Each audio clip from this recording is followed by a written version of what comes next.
BBOR, Black Box Online Radio, coming to you from West Virginia at heart and from around the globe. And hello, everybody. Today is Friday, another Cooper Friday.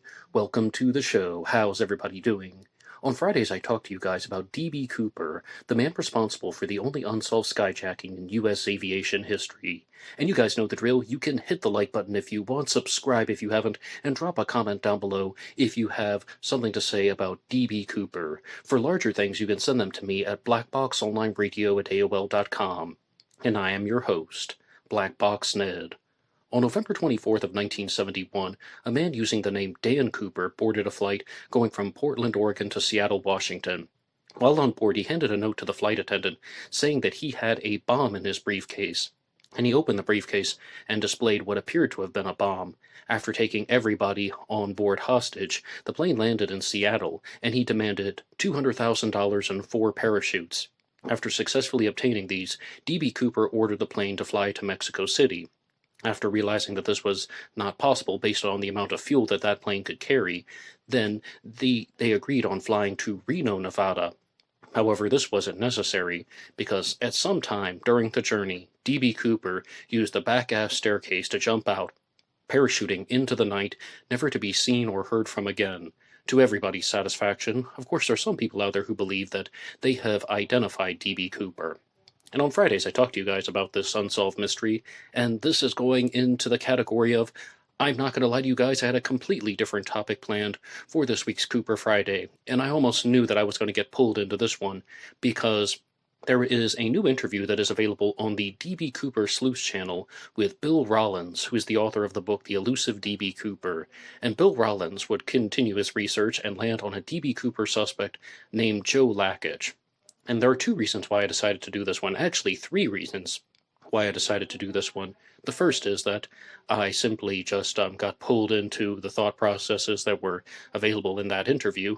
And the second is that Joe Lakich was the first D.B. Cooper suspect that I did an individual suspect profile for on Cooper Friday. So he's always one that stands out to me. He was not the first subject of Cooper Friday, but the first individual suspect video available here on Black Box Online Radio, and I have a suspect playlist that you can check out. And the second reason is that I've been meaning to do a follow-up because I learned early on that there is an enormous set of stories and true crime cases that is connected to the D.B. Cooper mystery, and one of them is the murder of Joe Lakich's daughter, Susan Lakich. And if you go to Bill Rollins' personal YouTube channel, he has a tribute to Susan Lakich, because she was murdered in a very tragic event, which I'll be discussing in this episode, and I might even do a future episode for Cooper Friday purely discussing that story, because I thought that his tribute was very respectful, and I've always wanted to do something more expansive on the story of 5/8 November, which ultimately led to the death of Susan Lakich. But I'm going to start out with some different material, because I know that you can see from the title that this episode is going to focus on Joe Lakich. However, I want to talk to you guys really quickly about a different D.B. Cooper suspect, and his name is Milton Vordahl.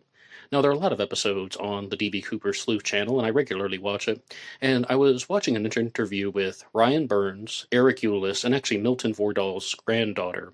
And they just pulled up the most famous photo of Milton Vordahl, the 1969 passport photo.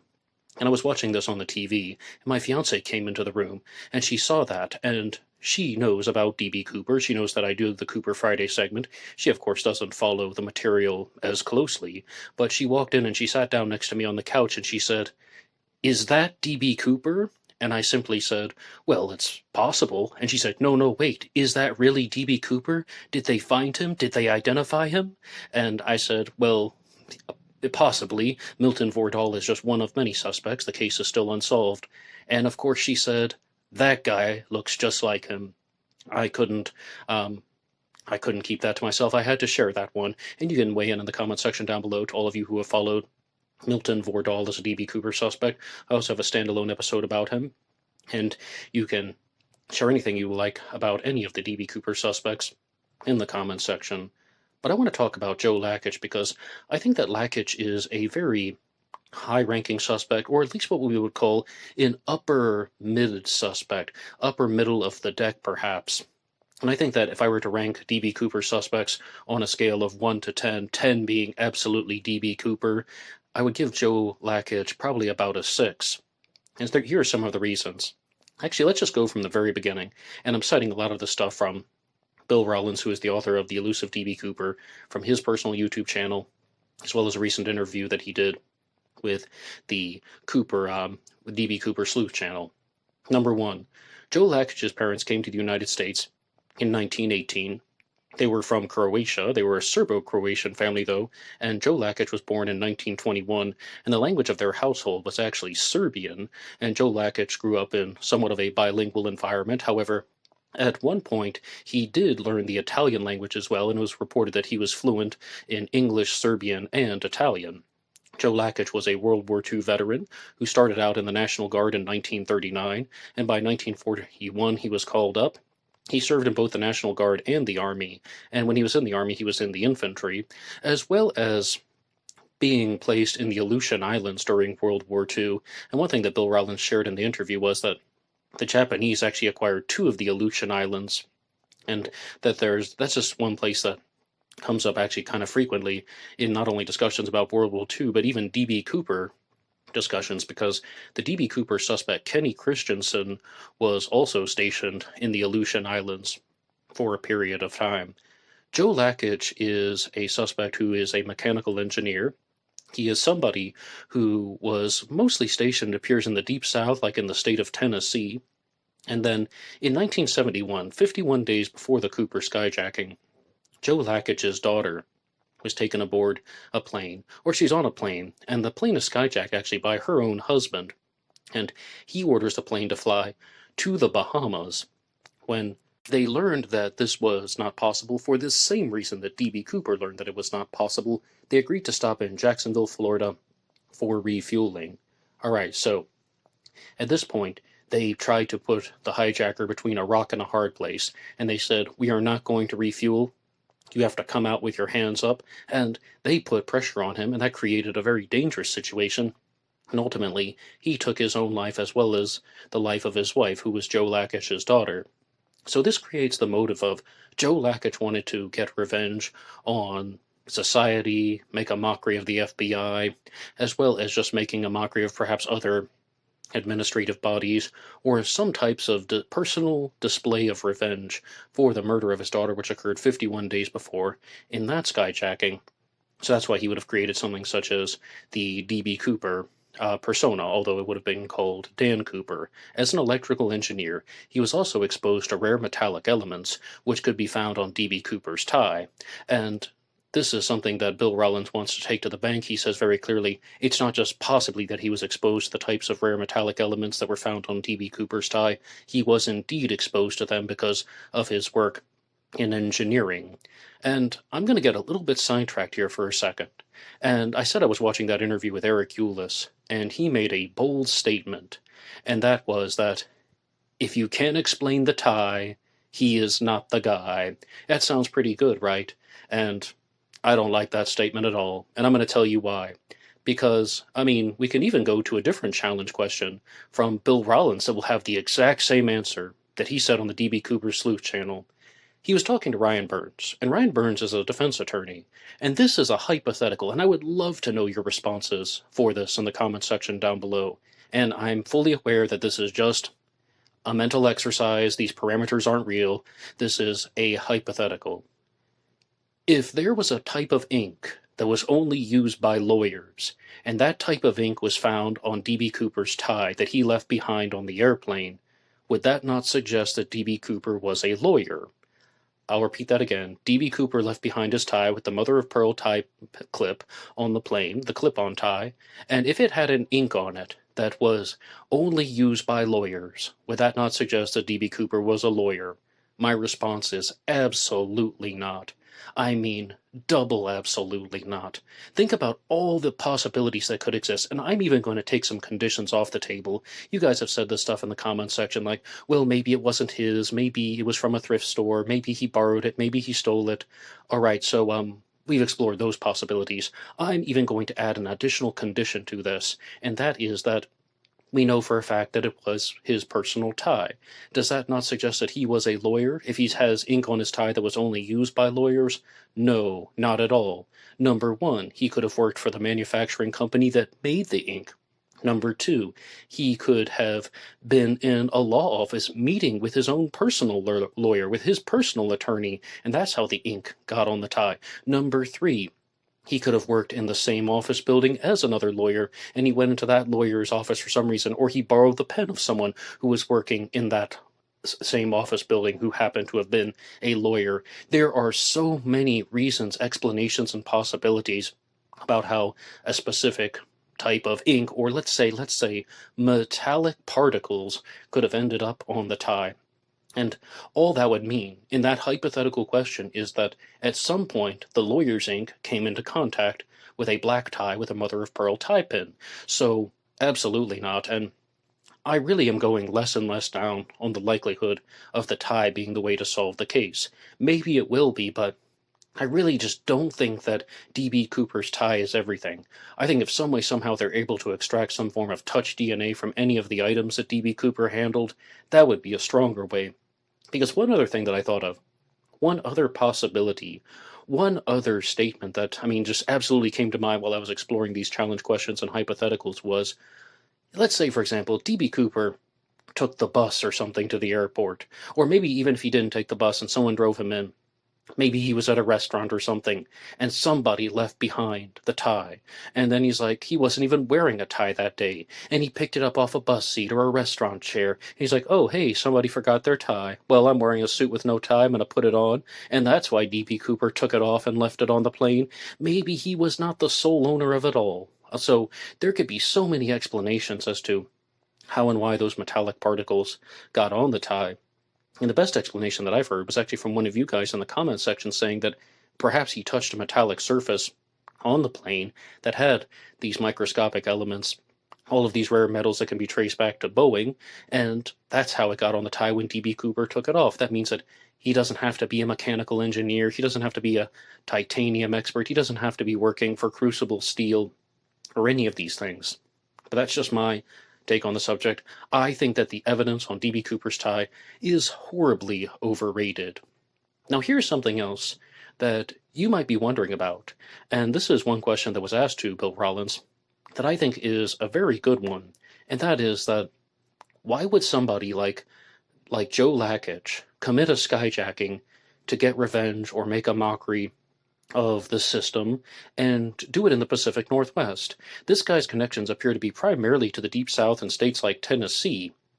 Why do it in Oregon or Washington State? And the explanation that was provided by Bill Rollins was that that was just done for strategy, that it was done for specific reasons in relation to the waterways. It was very easy for him to plan out an escape route, and it was done by design. Not because he had any specific geographic connection to the land, not because he had any type of station house in Washington State or Oregon, but he did this because he knew that he was able to find a location where he could make these plans. And one thing that I misstated in my first episode on Joe Lakich was that Bill Rollins put forward this theory that his suspect, Joe Lakich, would have skyjacked the plane. The plane takes off from Seattle, and it's heading southward, and it's over the Lake Merwin area, the Merwin Dam, and the Lewis River. And then D.B. Cooper would parachute out, or let's say Joe Lakich would parachute out, and he had a boat stationed on the Lewis River. Then he took a boat to the Columbia River. And the interesting thing is, the part that I left out was actually that there would have been two boats involved in Joe Lakich's escape plan, according to the theory that has been put forward by Bill Rollins. So he's using two different boats that have been strategically positioned, and one boat actually goes back to Portland Airport, or in the vicinity of Portland Airport, and that is how he made the getaway. So this was all done by design, that Cooper would have relatively known where he was, and that it was all put into play.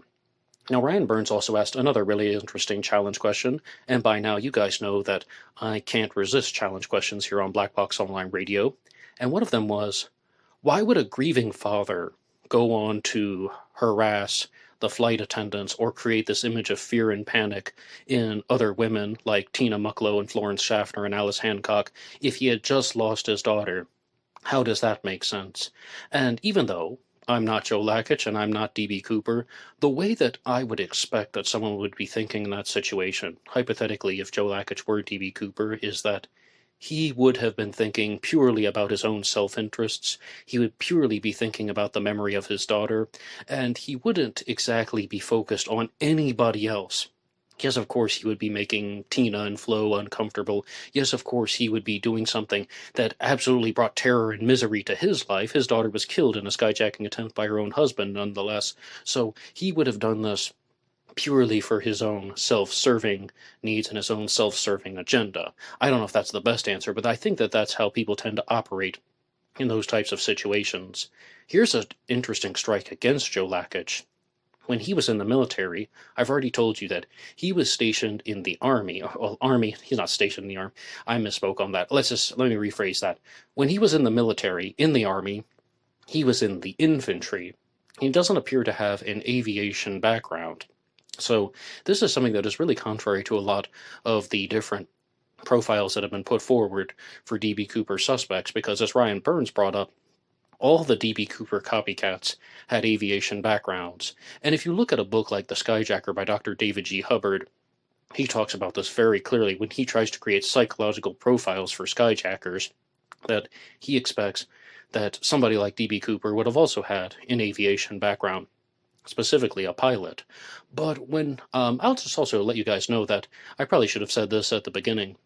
I've added a second segment about D.B. Cooper here on Black Box Online Radio, and I was planning on releasing 2 episodes on Cooper Friday because I really wanted the second segment to focus on the psychological aspects of the case, and it's called The Cooper Profile. But some people were saying that even though they want to hear more and more about D.B. Cooper, 2 episodes a day from Black Box Online Radio was a little bit much, so I decided to move the Cooper Profile show to Sunday, and you can listen to that one. And it's going to be a blend of live streams as well as podcast recordings like this. So if you want to hear more about D.B. Cooper, then one more time, you can hit the like button and subscribe. And tune in Sunday for a new episode of the Cooper Profile. And of course, I will be exploring Dr. David G. Hubbard's work, but he won't be the only source that will be used. However, that is absolutely something that fits into his psychological profiles about skyjackers, that we're dealing with somebody who was from not only a military background, but something that is also in really big contradiction to an individual like Joe Lakich is. The early case studies that I've looked at in the book, The Skyjacker, are of people who are underperformers, people who don't have a lot of money, or maybe even if they are intelligent, they don't have the strongest career success, they don't have the strongest financial success. So they're really doing this for 2 specific reasons. Number 1, finances, and number 2, a type of egoism. A lot of people look at D.B. Cooper in some form of thrill-seeking.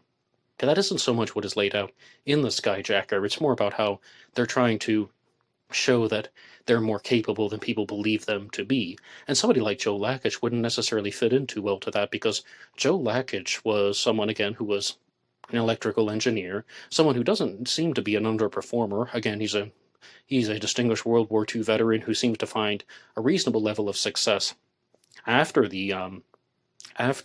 his military service, and he doesn't necessarily seem like he would have done this in need of the money. In fact, that's not even the theory. The theory is that he did this because he wanted to more or less get revenge on the FBI for the death of his daughter. The revenge on the FBI, aviation administrations, anybody associated with this, society, the world, mad at everyone because his daughter died in this botched attempt at a skyjacking.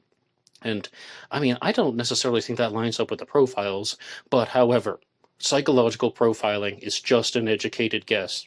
Maybe one of the reasons why D.B. Cooper was not caught was because he was someone who did things in a different way. He came at this from a more intelligent and more well-established background. And also, he wasn't so concerned about the money. Perhaps somebody like Joe Lakich would fit into that as well. And at this time, though, I'd really like to know, what do you guys think about Joe Lakich as a D.B. Cooper suspect? Is there anything that stands out about him? And also, we should point out that there really aren't too many photos of him. One thing, though, that I thought was really interesting is that Ryan Burns brought up the possibility that Joe Lakich might have had too many conventionally attractive features for the female flight attendants to say that Cooper was an unattractive man. And I tried to test that out with my fiancée as well. I'm saying, hey, Like, would you call this guy ugly or attractive? And she said attractive, and I was like, I'm never asking you that question again. That was a mistake. But anyway, that's the response, though, that would have had, where he doesn't seem to have this type of almost rough-faced, almost haggard appearance that as Cooper has been described as, or at the very least, they're saying that Cooper appears to be an older businessman, and he appears to be somebody who is just not conventionally attractive, and I want to stay as close to what they said as possible.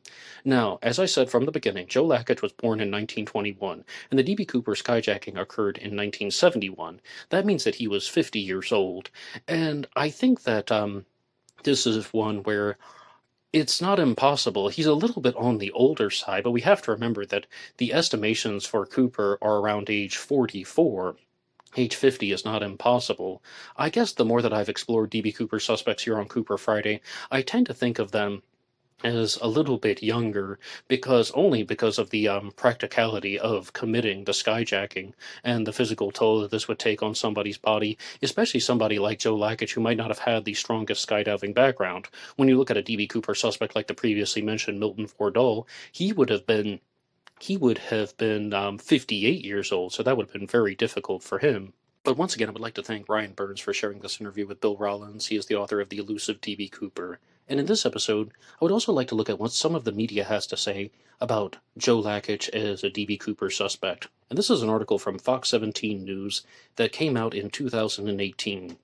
Nashville, Tennessee. The 1971 D.B. Cooper skyjacking is one of the most infamous crimes in U.S. history, and it remains the only such case the FBI hasn't been able to solve. Cooper showed a Northwest Orient flight attendant what looked like a bomb, and he said that he would blow the plane up if he didn't get 4 parachutes and $200,000 cash, and a plane to Mexico.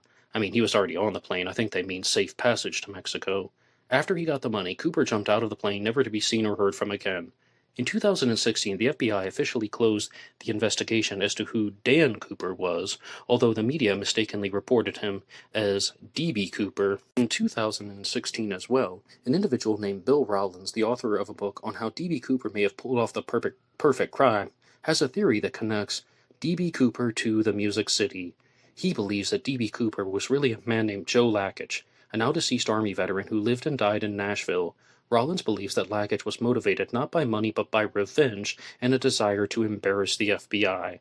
A few months before the skyjacking, Lakich's daughter, Susan Giff, was murdered in another hijacking that originated in Nashville. Her estranged husband, George Giff, forced Susan onto a small charter plane, and the destination was the Bahamas. But when the plane stopped for gas in Jacksonville, the FBI was waiting. Agents refused to give Giff any fuel and then shot out the plane's tires and one of its engines. That's when Giff shot and killed Susan Giff, I mean that was her legal name at the time, and he also killed the pilot and then himself. Joe Lakich is quoted in the news reports at the time saying that he believed the case had been mishandled by the FBI and blood had been on its hands. The family sued the FBI for wrongful death. And one thing that was shared on the D.B. Cooper Sleuth channel is this was actually the first time that the FBI was sued for wrongful death, and somebody actually won in this lawsuit against the FBI. In 2011, new lab tests revealed a clip on the tie that D.B. Cooper had discarded just before jumping from the plane into a rainstorm, and it contained tiny particles such as titanium and other rare exotic metals. A team of citizen sleuths, working in conjunction with the FBI, concluded that D.B. Cooper was not a dumb criminal as has previously been thought, but instead an engineer or manager at some type of facility. Again, I don't think we have any sufficient evidence to say that the particles on the tie alone are indicating that. I don't think we have any sufficient evidence to say that the particles on the tie mean that D.B. Cooper was a scientist or an engineer. Too many alternatives, too many possibilities, and I think that this is just the wrong avenue to try and get answers in the D.B. Cooper case. Bill Rollins was also a professional engineer and inventor by trade, and he drew a line between the Cooper case and Joe Lakich's family tragedy. He believes Lakich, who died in February of 2017, planned and carried out the Cooper hijacking to embarrass the FBI before returning to life in Tennessee. Lakich outlived his children and 2 wives. The FBI said that it would reopen the case if one of the parachutes or some of the cash from the Cooper skyjacking is found. Bill Rollins is working on a new book explaining his theory. He's hoping one day to convince the members of the Lakich family to provide a DNA sample for evidence in the Cooper case. Now, as I said, if they can actually identify D.B. Cooper's DNA and get that all sorted out, then That would be something I think is way more valuable than something such as the rare metallic elements on the tie.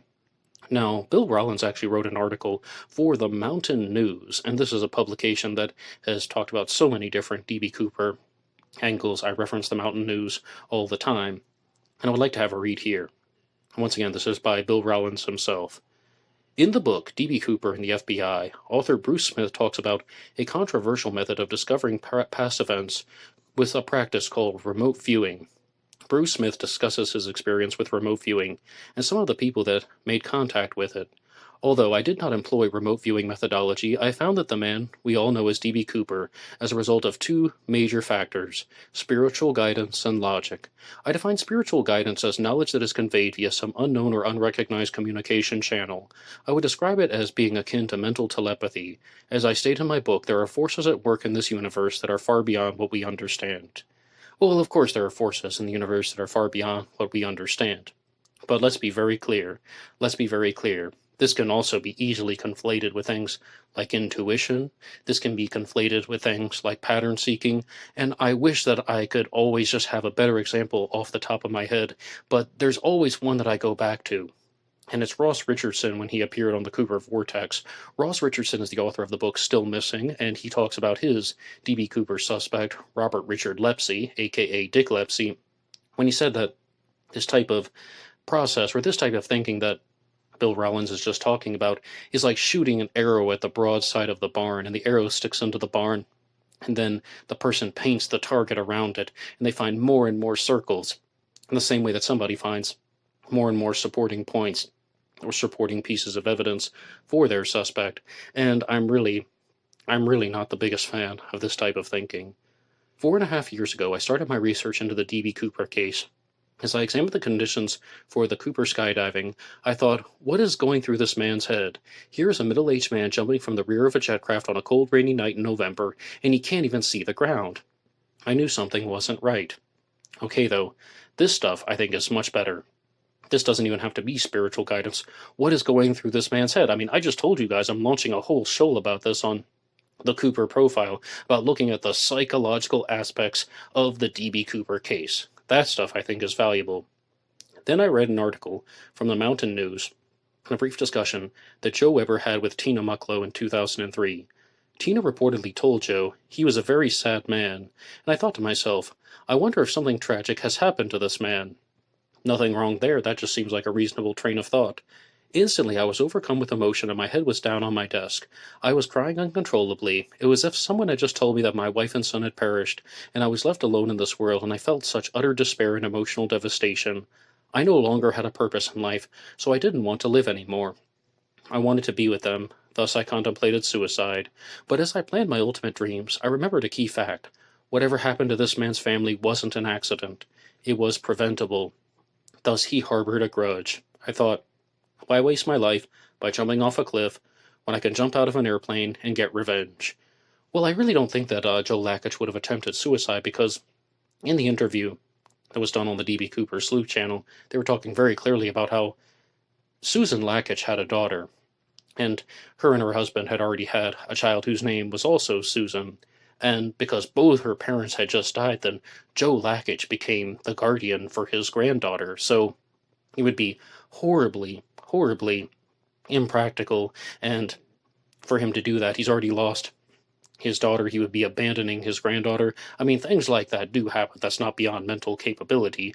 But that definitely doesn't seem like someone who is lining up with everything else that we've heard about Joe Lakich. Now, committing the Cooper skyjacking, that's a different story.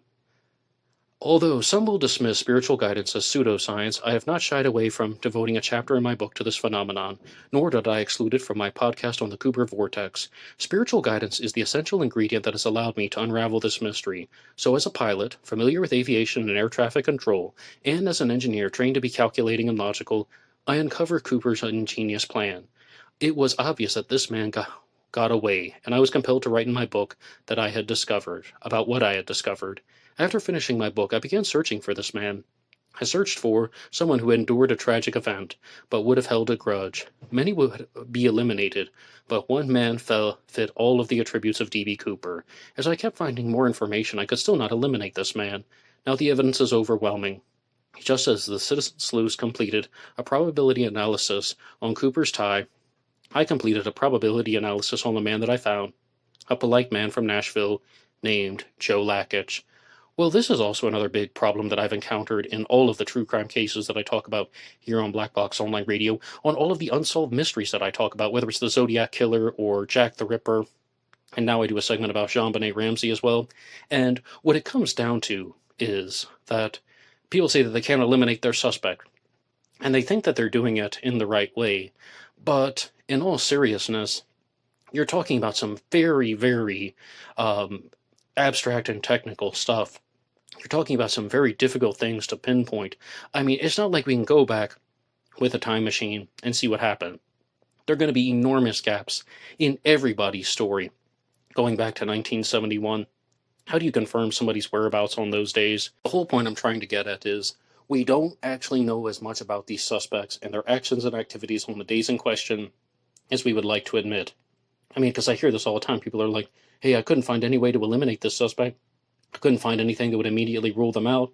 Well, that also doesn't mean that they were the culprit. That just means we don't know what they were doing on the specific days in question. But let's get some counterbalance. Actually, first, I would also just like to talk to you guys. What do you think about anything that we've discussed so far?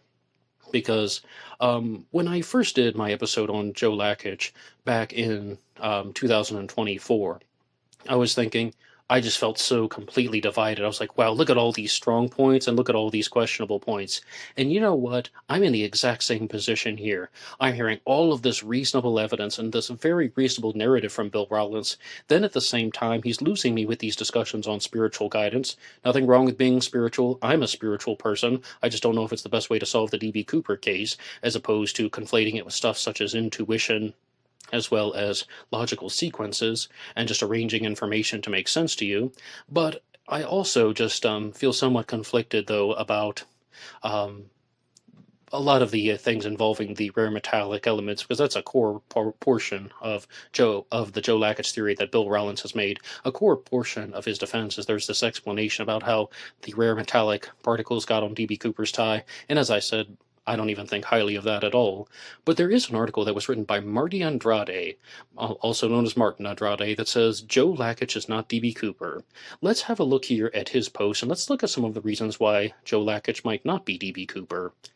Joseph Lakich is not D.B. Cooper. Bill Rollins, author of a very speculative book on D.B. Cooper, has come up with a new suspect in the case, Joseph Lakich. Bill makes the case for Lakich in a press release that made the rounds among Cooper researchers a few months ago.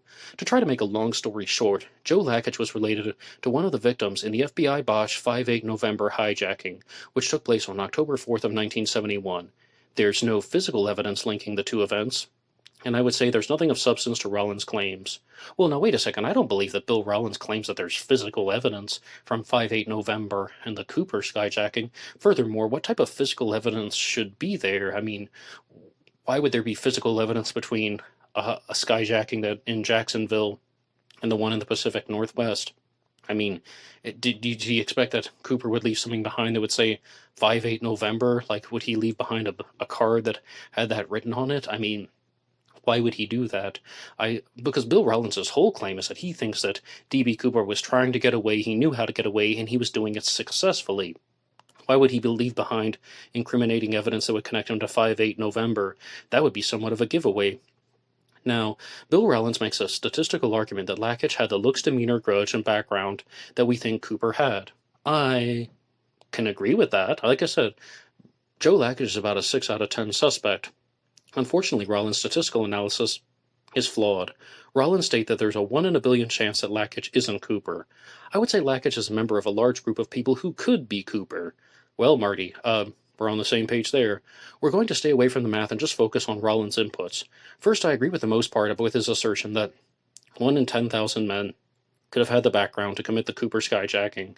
It's a rough guess, but likely accurate. Where Rollins goes wrong is in his other attributes. Rollins severely underestimates the number of men who resemble the physical description of D.B. Cooper, a dark-haired, middle-aged man with a slim build. He suggests that it's 1 in 600. I would say that it's closer to 1 in 40.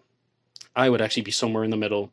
Let's say 1 in 300, just to be the annoying median. And I, on the other Cooper researchers, would estimate that there might be 1 in 12,000. We found about a dozen guys that looked like the sketch, and one guy had the right background, military man with a white-collar job in a blue-collar industry. If anything, we were finding more and more people who fit the description and the right background. Well, you're going to have to do a lot more than that, and this is not directed at Marty Andrade or Bill Rollins. Just, well, he resembles the sketch, and he worked in a factory as an administrator, therefore he was D.B. Cooper. You guys know that, right? You're going to have to do way more than that. But Bill Rollins' next attribute in the press release is the grudge intensity. Since Lakich lost his daughter in a botched hijacking by the FBI, he has an obvious grudge against them, and he would therefore want to embarrass the agency with a successful skyjacking. However, the idea of a very grudge is vague and ambiguous. Everyone has some type of grudge, and it's hardly a rare thing. Joe Lakich is no more likely to be D.B. Cooper than the dozens of other marginal suspects that the FBI had investigated over the years. Well, I can agree with the reasoning, but I don't understand why that article is so harsh or why he's choosing to call out Bill Rollins in that way. It sounds like everything that Marty Andrade said in that article was that Joe Lakich is a reasonable suspect. I'm saying that he's a reasonable suspect. I can understand all of the reasons that Bill Rollins has put forward. My challenges are that that's not enough to conclusively say that he was D.B. Cooper. And you guys have heard all of my points. Number one, I don't want to hear about the tie. It just needs to go on the back burner, or it needs to go wait in the wings. We can talk about the tie later. Number two, the fact that D.B. Cooper is using 2 different boats to get back to Portland Airport after he made the jump over the Lewis River, and the money lands at Tina Bar on the Columbia River and gets buried and so on. I think that that's a little bit bizarre, and that doesn't completely sit well with me. Furthermore, I think that there could be so many explanations as to what Joe Lakich was doing. Maybe he was in the state of Tennessee just sitting around and mourning the loss of his daughter, and he didn't attempt the skyjacking at all. But lastly, I completely agree that the FBI botched the 5/8 November skyjacking for the following reason. One of the points that Richard Floyd McCoy put forward is that when he was writing his criminological paper on skyjacking for BYU, he said that there was really no effective way for the authorities to stop a skyjacking, because people are expected to comply with demands. And this goes to show you what happens when the authorities do not comply with the demands of the skyjacker. They're just like, no, we're not doing what you want. He's like, oh, well, I'm holding these people hostage. I'm going to kill the hostages. Even if it was his own wife, even if it was himself committing suicide thereafter. Absolutely, they tried to put pressure on somebody who was holding a loaded gun. Ridiculous idea. And, well, what did they think that he was going to happen? That he's just going to give up and walk away or something like that? That is very, very risky. In fact, that is so risky that they got sued for it. And absolutely, somebody like Bill Rollins would be in the right for that. And somebody like Joe Lakich would be in the right. And I would be on Joe Lakich's side 110% if this case happened today. But that's just my take on the subject. I would love to know what you think about Joe Lakich as a D.B. Cooper suspect. I've also talked about Milton Vordal a little bit. And you can also let me know any other challenges that you would have to these D.B. Cooper issues that have been raised. I do confess, Joe Lakich heavily resembles the composite sketch, but so do a lot of other people. What do you think? Put your ideas in the comment section down below. Anybody can write the show at blackboxonlineradio@AOL.com. You can also get me on Facebook. My personal Facebook name is Ned DeHaan. You can also get me on Facebook with the Black Box Online Radio page. And there was always BlackBoxNed88 on Instagram. And I will see you on Sunday for the Cooper Profile. Until next time.